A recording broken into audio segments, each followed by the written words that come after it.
In this tutorial, I'll show you how to remove objects in Premiere. Let's get to it. Here we are in Premiere, and before we begin, keep in mind that this method works with videos where the camera isn't moving. So here I have the example. You can see the camera isn't moving and the person is walking across. Now, first thing you want to do is to duplicate this video. Hold the Alt key on the keyboard, left click and drag the video one track up.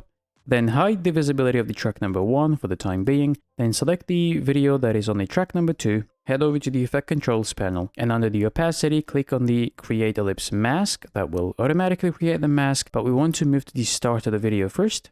Then we can reposition the mask over the subject that we want to remove. In this example, it will be the person walking across. You can also go ahead and adjust the size of the mask to your liking, and then make sure you increase the mask feather to 50 or higher. I'm going to set it to 70 to soften the edges. And then what you want to do is to create a keyframe for mask path at the start. Then go forward half a second or a second at a time and readjust the position of the mask. So here I'm going to move a second forward, select the mask 1. And then in the preview window, you can simply click and drag it over the subject. So make sure that the subject stays within the mask throughout the video.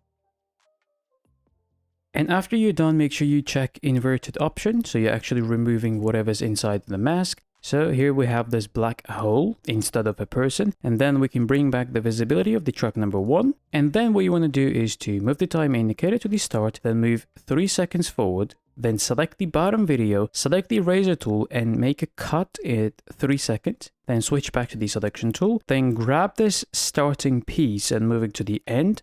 Then select both pieces and move them to the start. And now if we do the preview from the beginning, you can see now we have the video without the person in it. We have just the ocean and the beach. So that's how you remove stuff in Premiere. Thank you for watching.